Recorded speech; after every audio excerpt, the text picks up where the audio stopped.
Hello my dear students, तो मैं सुजीत वर्मा एक बार फिर से आ गया हूँ आप लोगों को चैप्टर 2 पढ़ा रहा हूँ। और इसमें हमने लास्ट वीडियो लेक्चर में रदरफोर्ड का गोल्ड फॉल एक्सपेरिमेंट देखा, उसके ड्रॉबैक्स देखे। जैसा कि मैंने आपको कहा था कि अगले वीडियो लेक्चर में आएंगे तो आपको छोटे छोटे कई सारे टॉपिक्स बताएंगे। तो चलिए जल्दी से चलते हैं आज का हमारे टॉपिक की तरफ। और आप देख रहे हैं यहाँ मैंने कुछ नाम लिख रखे हैं, कुछ बहुत सारे टॉपिक्स हैं लेकिन सब पे थोड़ी थोड़ी बातें करनी है। चलिए जल्दी से स्टार्ट करते हैं। बहुत इंपॉर्टेंट टर्मिनोलॉजीज़ है जो हमें आगे जाके पढ़ना है, उस पर रिलेटेड टॉपिक्स है, इनका नॉलेज हमें लेना होगा थोड़ा सा। एटॉमिक नंबर आप पहले से भी जानते हैं लेकिन फिर मैं आपको थोड़ा ब्रीफली डिस्कस कर देता हूँ कि एटॉमिक नंबर बेसिकली किसी भी एटम के अंदर में जो प्रोटॉन्स होते हैं और जो इलेक्ट्रॉन्स होते हैं, इनका नंबर ना सेम होता है। Number of electrons and number of protons are similar. लेकिन ऐसा कब होता है? जब ये एटम न्यूट्रल होते हैं। मतलब ना तो उन पे कोई पॉजिटिव चार्ज है ना तो उन पे कोई नेगेटिव चार्ज। ओके, अब जिस केस में एटम न्यूट्रल होगा उसमें number of electron, number of proton दोनों सिमिलर होंगे, तो इसी को हम कहेंगे एटॉमिक नंबर। क्या कहेंगे? Atomic number. मतलब एटॉमिक नंबर जिसको कि हम जेड से रिप्रेजेंट करते हैं, वो नंबर ऑफ प्रोटॉन भी हो सकता है और वो नंबर ऑफ इलेक्ट्रॉन भी हो सकता है। अगर न्यूट्रल नहीं है, मतलब आयनिक फॉर्म है, आयनिक फॉर्म अगर है तो आयनिक फॉर्म दो केस होता है। आयन दो तरह के होते हैं, कैटायन और एनायन। कैटायन कब होता है? जब इलेक्ट्रॉन रिलीज करेगा, इलेक्ट्रॉन क्या करेगा? रिलीज करेगा, इलेक्ट्रॉन बाहर निकलेगा, ठीक है। और एनायन कब जब बनेगा? जब इलेक्ट्रॉन एक्सेप्ट करेगा।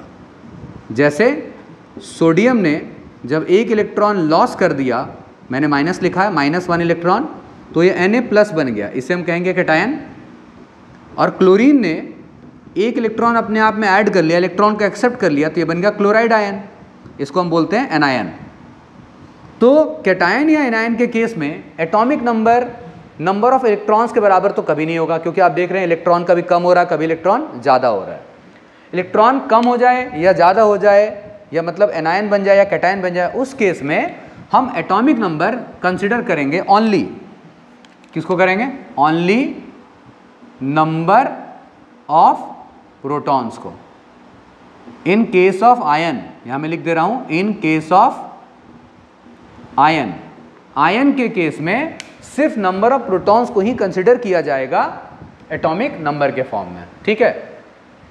जैसे सोडियम का एटॉमिक नंबर 11 होता है, इसका मतलब है कि इसके अंदर 11 प्रोटॉन और 11 इलेक्ट्रॉन्स हैं। लेकिन अगर ऐसा हुआ कि सोडियम प्लस आयन हो गया, तो सोडियम प्लस आयन हो गया तो उसके अंदर एक इलेक्ट्रॉन बाहर हो गया, मतलब 11 प्रोटॉन अभी भी हैं लेकिन अब इसके पास 10 इलेक्ट्रॉन्स हैं। इस केस में जो सिर्फ नंबर ऑफ प्रोटॉन्स होगा उसी को कंसिडर किया जाएगा एटॉमिक नंबर की तरह। तो एटॉमिक नंबर क्या होता है? बेसिकली देखा जाए तो number of protons and electrons in neutral atom, और जब कैटायनिक या एनायनिक फॉर्म होगा तो उस केस में जो नंबर ऑफ प्रोटॉन्स होगा उसे हम कंसिडर करेंगे किसकी तरह? एटॉमिक नंबर की तरह, ठीक है। बिल्कुल छोटा सा कॉन्सेप्ट था, जल्दी से आप इसको नोट कर लीजिए, स्क्रीनशॉट ले लीजिए। ओके, अब हम लोग चलेंगे दूसरे टॉपिक की तरफ, लेकिन उससे पहले आप इसको अच्छे से नोट कर लें, ठीक है। नोट कर लीजिए इसको। अब हम लोग चलेंगे किसके नंबर की तरफ? मास नंबर की तरफ चलेंगे, मास नंबर। ओके, तो मास नंबर की तरफ चलते हैं। कहाँ गया मिटाने वाला? मिल गया। मास नंबर, जिसको कि हम एटॉमिक मास भी बोलते हैं।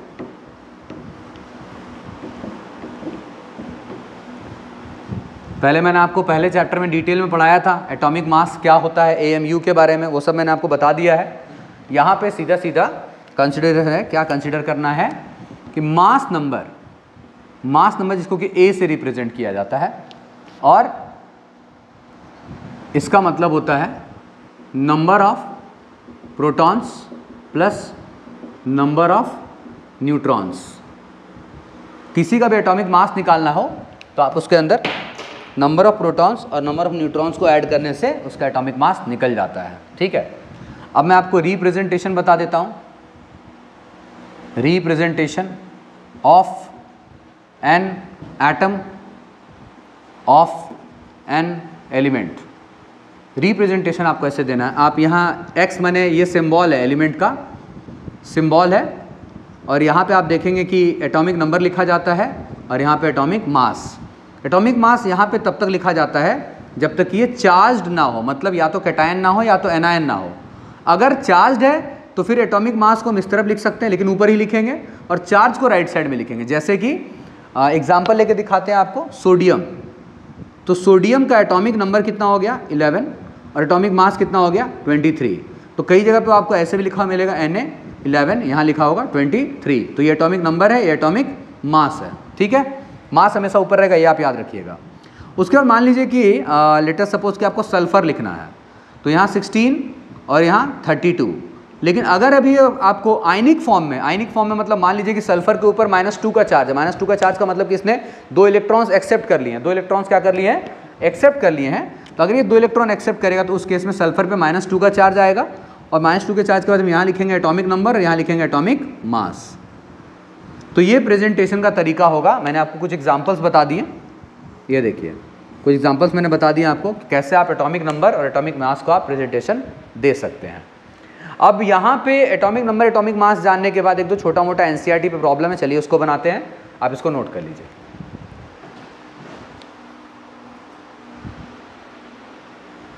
कर लिए? एक दो ऑब्जेक्टिव प्रॉब्लम है, जैसा कि आपको पता है स्टेट बोर्ड का तो भी एग्जाम होने वाला है, सीबीएसई वालों का एग्जाम तो बाद में, लेकिन बहुत इंपॉर्टेंट एनसीईआरटी आप सॉल्व करते रहें। जैसे ब्रोमीन मान लीजिए, ब्रोमीन का एटॉमिक नंबर 35 और मास जो है 80।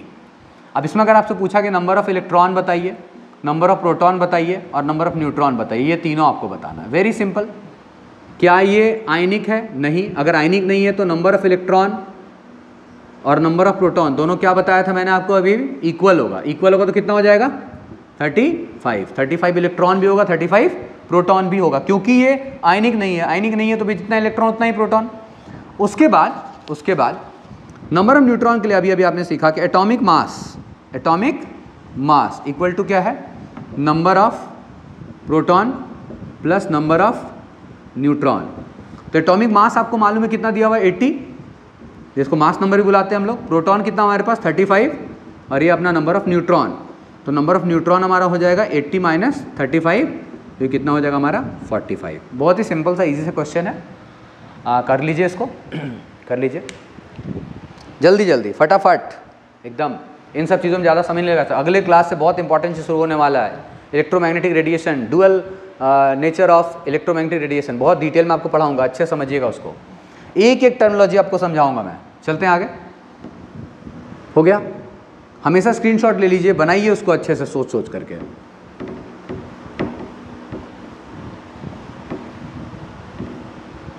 चलिए दूसरा क्वेश्चन, एक स्पीसीज है इलेक्ट्रॉन 18 प्रोटॉन 18। चलिए एक कोई स्पीसीज है, ऐसा क्वेश्चन ने बोला जिसमें इलेक्ट्रॉन जो है वो 18 है, प्रोटॉन जो है वो 16 है और न्यूट्रॉन जो है वो भी 16 है। इसको रिप्रेजेंट करना है आपको कि है कौन सा, चार्ज वार्ज वगैरह सब लगा के और एटॉमिक नंबर एटॉमिक मास के साथ। देखिए इलेक्ट्रॉन ज़्यादा है प्रोटॉन से, इसका मतलब है कि जो स्पीसीज है वो डेफिनेटली एनायनिक है। कैसा है वो? एनायनिक, मतलब उस पर नेगेटिव चार्ज है, मतलब उस पर नेगेटिव चार्ज है, क्योंकि इलेक्ट्रॉन एक्सेप्ट करने पर एनायन बनता है। अभी मैंने आपको बताया। तो इलेक्ट्रॉन ज़्यादा है अगर, क्योंकि प्रोटॉन तो ना कभी कम होगा ना ज़्यादा होगा, तो हमेशा फिक्स रहेगा। तो ज़्यादा और कम कौन होगा? इलेक्ट्रॉन होगा। तो इलेक्ट्रॉन 18 है, प्रोटॉन से ज़्यादा है, इसका मतलब इलेक्ट्रॉन जो है ज़्यादा है, इसलिए वो एनायनिक है, नेगेटिव चार्ज आने वाला है।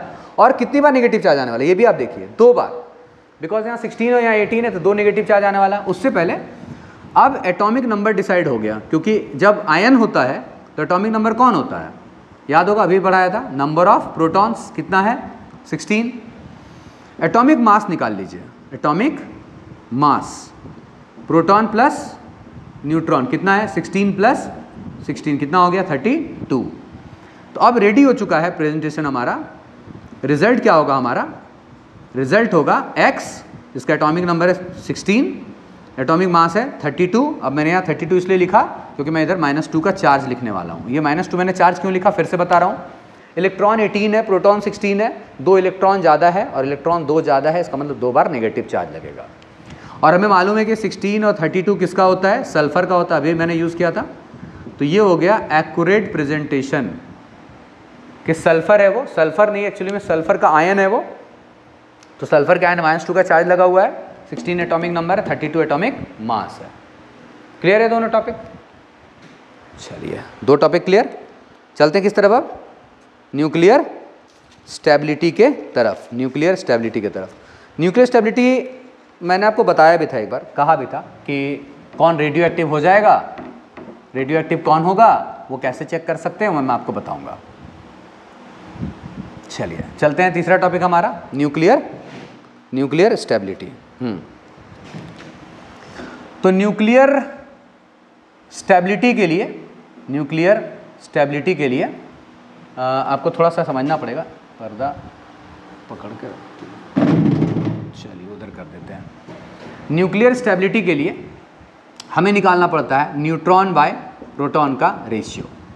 अगर इसकी वैल्यू ऑलमोस्ट 1 है तो स्टेबल है, तो क्या है, स्टेबल है।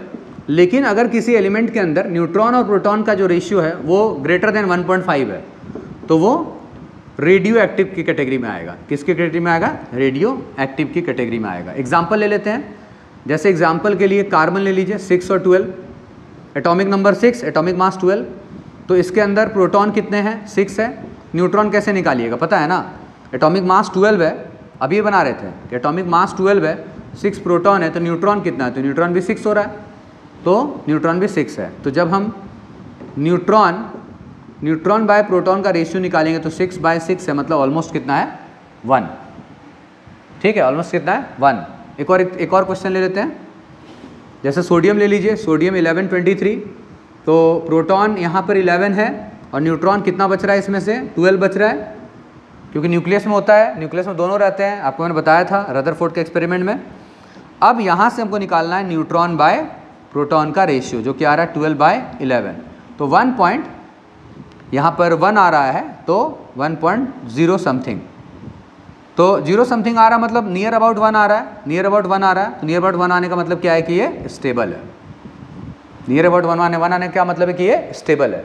अब देखिए स्टेबल कौन नहीं है, जैसे आपने यूरेनियम का नाम सुना होगा, यूरेनियम, तो यूरेनियम एक रेडियो एक्टिव एलिमेंट है, तो आप कैसे पता कर सकते हो कि वो स्टेबल है कि नहीं है, तो आप क्या करोगे, उसका भी न्यूट्रॉन बाय प्रोटॉन का रेशियो निकालोगे। अगर वो 1.5 से ज़्यादा आ रहा है तो अनस्टेबल है। जनरली 83 नंबर जो एलिमेंट है, 83, उससे ऊपर के जितने एलिमेंट्स होते हैं वो जनरली क्या होते हैं, रेडियो एक्टिव कैटेगरी में आते हैं, क्योंकि वहाँ पे जाने पे जो रेशियो होता है न्यूट्रॉन टू प्रोटॉन का वो थोड़ा ग्रेटर हो जाता है, किससे, 1.5 से, अबव 83, अबव एटॉमिक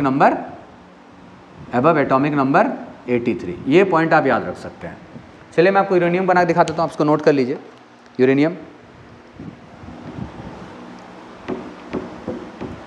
यूरेनियम का एटॉमिक नंबर कितना है, 92 है।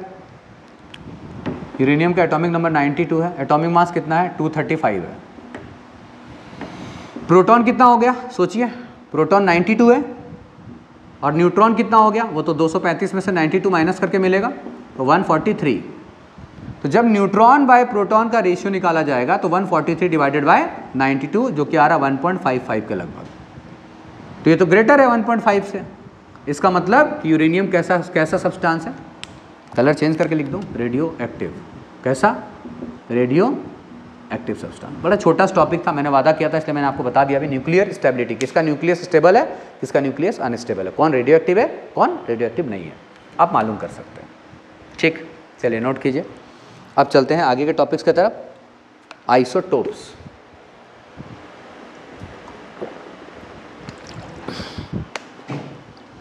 अब आइसोटोप्स पे बात होगी।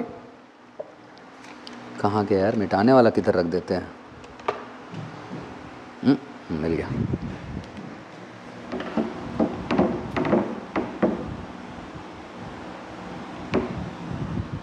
बहुत अच्छा लग रहा है मुझे, इतने बच्चे अच्छे से रिस्पॉन्ड कर रहे हैं, पढ़ाई कर रहे हैं, इसीलिए मेहनत कर भी रहा हूँ मैं, ताकि आपको कोई दिक्कत ना हो पढ़ाई में।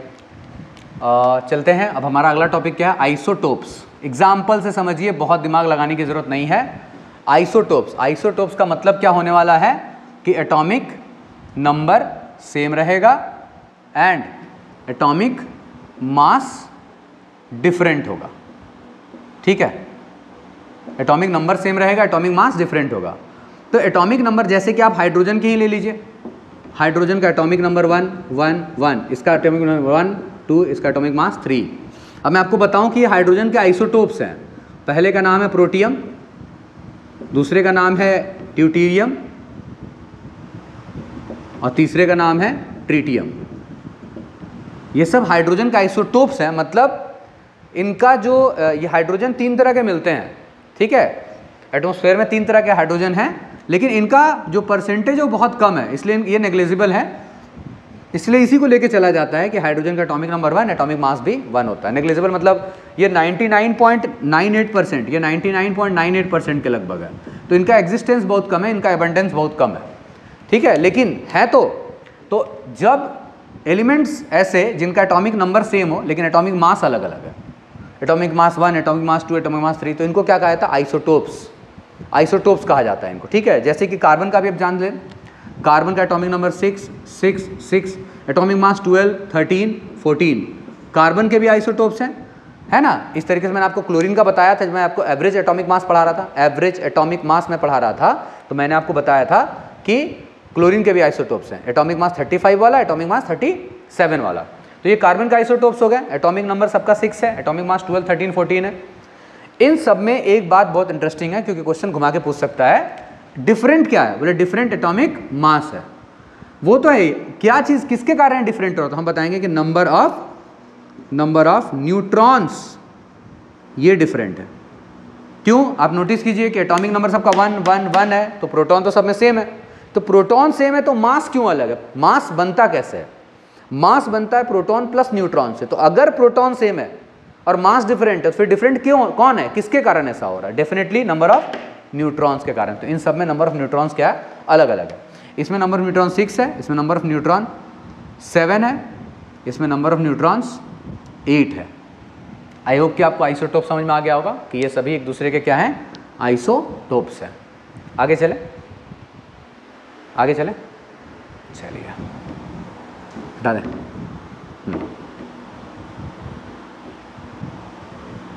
स्क्रीनशॉट ले लीजिएगा, जब हम हटते हैं तो उस समय स्क्रीनशॉट ले लीजिए या पॉज करके लिख लीजिए, वीडियो काफ़ी लंबा ना हो जाए, इसलिए थोड़ा जल्दी करना पड़ता है। लेकिन ये इजी टॉपिक्स, इसमें ज़्यादा टाइम लगा कोई फ़ायदा भी नहीं है, इसलिए मैं सबको एक ही दिन लेके आ गया हूँ। आइसोबार्स, आइसोबार्स आप सबको मालूम है कि बार्स में होता है भार। तो आइसो मतलब एक जैसा और बार्स मतलब एक जैसा भार। मतलब क्या सेम होने वाला है इस बार?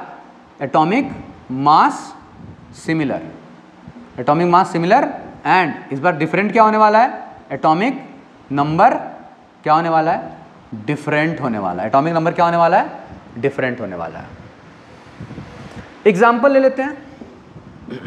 कार्बन का अभी अभी आपने एक आइसोटोप देखा 14 वाला, और नाइट्रोजन का एटॉमिक नंबर 7 है, बट एटॉमिक मास क्या होता है? 14 होता है। कार्बन का ये एक आइसोटोप था, मैंने अभी अभी आपको बताया। अब आप देखिए इन दोनों में एटॉमिक नंबर अलग अलग है, मगर एटॉमिक मास दोनों का सेम है, एटॉमिक मास दोनों का सेम है। तो इनको कहा जाता है आइसोबार्स ऑफ ईच अदर। ये दोनों क्या है? आइसोबार्स हैं। और भी एग्जाम्पल हो सकते हैं, जैसे कि पोटेशियम और कैल्शियम 19 20, एटॉमिक मास कंसिडर किया जाता है दोनों का 40। तो एटॉमिक नंबर डिफरेंट मगर एटॉमिक मास सिमिलर होना चाहिए, तो उसको हम क्या बुलाते हैं? आइसोबार्स बुलाते हैं। बहुत ही सिंपल सा छोटा छोटा टॉपिक है, बिल्कुल टेंशन नहीं लेना, आराम से कीजिए, एकदम छोटा छोटा टॉपिक है। आइसोबार्स कर लीजिए। आगे चले, आइसोटोन्स। ठीक है, आइसोटोन्स। अच्छा, इन सब में अलग क्या था? अच्छा, इसमें भी पता है, इसमें भी नंबर ऑफ न्यूट्रॉन्स आप देखेंगे, नंबर ऑफ न्यूट्रॉन्स अलग है, नंबर ऑफ प्रोटॉन्स तो अलग है ही, साथ साथ नंबर ऑफ न्यूट्रॉन्स भी अलग है। लेकिन कमिंग जो है, चेक कीजिएगा कैसे नंबर न्यूट्रॉन्स अलग है, एटॉमिक मास सेम है फिर भी, क्योंकि एटॉमिक नंबर अलग है तो जाहिर सी बात है कि न्यूट्रॉन भी अलग अलग होगा। अब आ रहा आइसोटोन्स। आइसोटोन्स में क्या होगा? आइसोटोन्स में होगा कि नंबर ऑफ जो सब में अलग था वो इसमें सेम रहने वाला है, न्यूट्रॉन्स जो है वो क्या होने वाला है? सिमिलर होने वाला है। एग्जाम्पल लें, नंबर ऑफ न्यूट्रॉन्स सेम रहने वाला है, कैसे? एक काम करते हैं, एग्जाम्पल में ले लेते हैं, फास्फोरस ले लेते हैं। फास्फोरस का एटॉमिक नंबर 15 और ये एटॉमिक मास 30। सल्फ़र का अच्छा, इसके पहले सिलिकॉन ले लें। सिलिकॉन का एटॉमिक नंबर 14। एटॉमिक मास कितना होता है इसका? एटॉमिक मास 15 और सॉरी 31 इसका होता है, इसका 30 होता है। सल्फ़र का एटॉमिक नंबर 16 और इसका कितना 32। तो इन तीनों में आप नोटिस कीजिए कि ये प्रोटॉन है, प्रोटॉन कितना है 14, न्यूट्रॉन बताइए कितना है, कैसे निकालेंगे? 30 - 14 बताए थे, 30 - 14 तो कितना हो जाएगा 16। इसमें निकालिए, फॉस्फोरस में प्रोटॉन कितना है 15, न्यूट्रॉन कितना होगा 31 - 15, तो रिजल्ट कितना आ रहा है 16।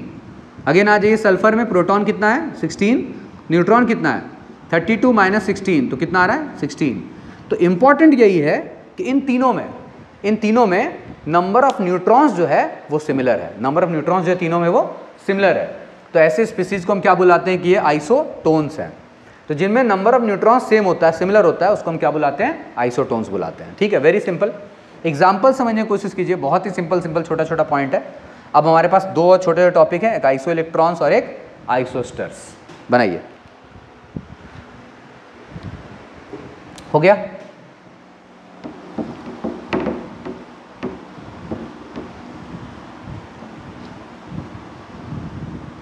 चलिए, नाम से पता चल रहा होगा आइसो इलेक्ट्रॉन्स। सिमिलर क्या होने वाला है? इलेक्ट्रॉन सिमिलर होने वाला है। चलिए स्टार्ट करते हैं। जैसे कि ऑक्सीजन -2 आयन है, ओके ठीक है। फ्लोरीन -1 चार्ज आयन है। फ्लोरीन के बाद नियॉन, कोई चार्ज नहीं लगा रहा हूँ मैं। सोडियम पर 1 पॉजिटिव चार्ज, मैग्नीशियम पर 2 पॉजिटिव चार्ज, एल्युमिनियम पर 3 पॉजिटिव चार्ज। इसमें क्या रहने वाला है? Similar number of electrons. Similar क्या रहने वाला है? Number of electrons. चेक कीजिए, इसका एटॉमिक नंबर 8 है, इसका 9 है, इसका 10 है, इसका 11 है, इसका 12, इसका 13। एटॉमिक नंबर मैंने लिख दिया। तो आप सबको मालूम है कि इलेक्ट्रॉन्स माइनस चार्ज आने का मतलब है कि इलेक्ट्रॉन प्रोटॉन से उतना ज़्यादा होगा, और प्लस चार्ज आने का मतलब है कि इलेक्ट्रॉन प्रोटॉन से उतना कम होगा। तो माइनस चार्ज 2 बार है, इसमें प्रोटॉन टोटल 8 है, तो इलेक्ट्रॉन कितने होंगे? 10। सोच के देखिए, इलेक्ट्रॉन कितने होंगे? 10 होंगे, क्योंकि 8 प्रोटॉन्स है और 2 नेगेटिव चार्ज है, मतलब इलेक्ट्रॉन 2 ज़्यादा है प्रोटॉन से, तो 10 इलेक्ट्रॉन्स। उसके बाद इसमें कितने इलेक्ट्रॉन्स हो रहे हैं? 10। 9 प्रोटॉन्स, 1 नेगेटिव चार्ज, मतलब 1 इलेक्ट्रॉन ज़्यादा है, क्योंकि नॉर्मल केस में इलेक्ट्रॉन और प्रोटॉन का नंबर सेम होता। अगर आयन बना तो नेगेटिव चार्ज लगेगा तो इलेक्ट्रॉन बढ़ेगा, पॉजिटिव चार्ज लगेगा तो इलेक्ट्रॉन कम करना है। किससे? नंबर ऑफ प्रोटॉन से। तो अब यहाँ पर कोई चार्ज ही नहीं है, तो इलेक्ट्रॉन यहाँ 10 ही है, कोई चार्ज नहीं है, क्योंकि जितना प्रोटॉन उतना ही इलेक्ट्रॉन न्यूट्रल वाले में। उसके बाद आप देखिए यहाँ पर 11 प्रोटॉन, लेकिन 1 पॉजिटिव चार्ज का मतलब 1 इलेक्ट्रॉन कम करेंगे, कितना हो जाएगा? 10 इलेक्ट्रॉन्स। 12 प्रोटॉन्स, 2 पॉजिटिव चार्ज का मतलब ऐसे तो 12 इलेक्ट्रॉन होता, प्रोटॉन जितना इलेक्ट्रॉन उतना, लेकिन +2 का चार्ज का मतलब है कि 2 इलेक्ट्रॉन बाहर। कितने इलेक्ट्रॉन्स हो गए? 10। एंड लास्ट यहाँ भी कितने इलेक्ट्रॉन्स हो गए? 10। इन सबको आप देखेंगे ध्यान से, तो ये आइसो इलेक्ट्रॉन्स हैं। ये कैसे हैं? आइसो इलेक्ट्रॉन्स, ठीक है। तो आइसो इलेक्ट्रॉन इसी को बुलाते हैं। नंबर ऑफ इलेक्ट्रॉन्स क्या होता है? सिमिलर होता है। बना लीजिए, ओके। चले आगे।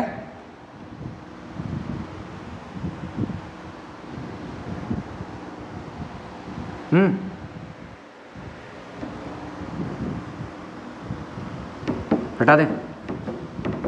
आई होप कि नोट आप करते जा रहे होंगे। अगले क्लास से बहुत इंपॉर्टेंट टॉपिक्स डिस्कशन शुरू होगा। जेई और नीट के लेवल पे लेके जाएंगे सारे न्यूमेरिकल्स हम। इसके लिए आपको बने रहना होगा हमारे चैनल के साथ, पढ़ते रहना होगा लगातार। अगला जो टॉपिक हमारा क्या बच रहा? आइसोस्टर्स, ठीक है। आइसोस्टर, लेकिन सोच रहा हूँ इससे पहले एक क्वेश्चन ले लूँ क्या?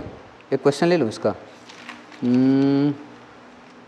आइसो इलेक्ट्रॉनिक पेयर्स, तो आइसो इलेक्ट्रॉनिक पेयर जो है, चलिए ये तो होगा ही होगा, चलिए कोई बात नहीं, पहले आपको मॉलिक्यूल का सिखा देते हैं। आइसोस्टर्स किसको बुलाते हैं? अभी एनसीईआरटी से बाहर है। Molecules in which number of electrons are similar. ऐसे मॉलिक्यूल्स जिनमें नंबर ऑफ इलेक्ट्रॉन क्या होने वाला है, सिमिलर होने वाला है, ठीक है। ऐसे मॉलिक्यूल्स में नंबर ऑफ इलेक्ट्रॉन क्या होने वाला है, सिमिलर होने वाला है, ठीक। एग्जांपल ले लें, CO2 एंड N2O। देखिए दोनों मॉलिक्यूल है। इस कार्बन के अंदर कितना इलेक्ट्रॉन होता है, न्यूट्रल है भाई, कार्बन के अंदर न्यूट्रल 6 इलेक्ट्रॉन्स, ऑक्सीजन के अंदर 8 इलेक्ट्रॉन्स, जितना प्रोटॉन उतना ही इलेक्ट्रॉन, लेकिन 2 ऑक्सीजन के एटम है, टोटल कितना हो गया 16 + 6 22 इलेक्ट्रॉन। N2O में आइए, नाइट्रोजन के अंदर 7 इलेक्ट्रॉन्स, 2 नाइट्रोजन के एटम्स हैं, 7 इलेक्ट्रॉन्स होता है नाइट्रोजन के अंदर, जितना प्रोटॉन उतना ही इलेक्ट्रॉन, पॉजिटिव नॉर्मल केस है, × 2 क्योंकि 2 एटम है, और ऑक्सीजन के अंदर 8 इलेक्ट्रॉन्स, तो 14 + 8, यहाँ भी कितना हो गया 22 इलेक्ट्रॉन्स। इन दोनों मॉलिक्यूल्स में नंबर ऑफ इलेक्ट्रॉन सेम है, तो इनको क्या नाम दिया जाएगा, आइसोस्टर्स।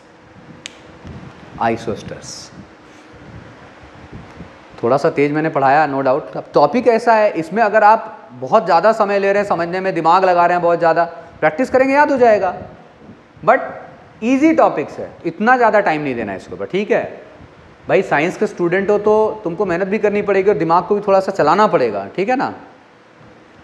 नोट कर लीजिए, एक आध क्वेश्चन ले लेते हैं, एक क्वेश्चन ले लेते हैं इसके ऊपर, क्या पूछा है,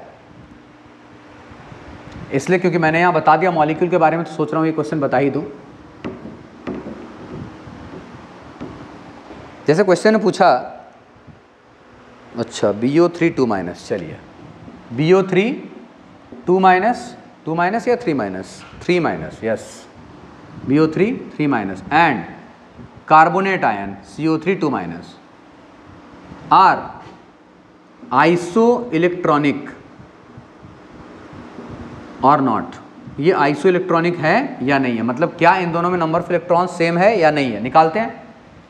hydrogen, helium, lithium, beryllium, boron. Boron 5 number पे आ रहा है, 5 इलेक्ट्रॉन्स प्लस ऑक्सीजन के पास 8 इलेक्ट्रॉन्स × 3, और ये जो 3 नेगेटिव चार्ज आप देख रहे हैं, वो इलेक्ट्रॉन भी किसी के ऊपर तो है लेकिन इसी में है। अब वो ऑक्सीजन के ऊपर है कि बोरॉन के ऊपर है, उसका फिलहाल अभी आपको नहीं जानना, केमिकल बॉन्डिंग में आपको बताएंगे। तो 3 इलेक्ट्रॉन्स और ऐड कर दीजिए, कितने हो गए 24 + 5 29 + 3 32 इलेक्ट्रॉन्स, टोटल कितने हो गए 32 इलेक्ट्रॉन्स। अब कार्बोनेट में निकालिए, कार्बन के पास कितने 6 इलेक्ट्रॉन्स, ऑक्सीजन का 8 इलेक्ट्रॉन्स × 3 और 2 इलेक्ट्रॉन और एक्स्ट्रा है, तो 24 + 6 30 30 + 2 32 इलेक्ट्रॉन्स। तो देखिए ये एक छोटा सा क्वेश्चन था कि ये दोनों आइसो इलेक्ट्रॉनिक है या नहीं है। वेरी सिंपल, बहुत आसानी से हमने इसका नंबर ऑफ इलेक्ट्रॉन्स कैलकुलेट कर लिया है।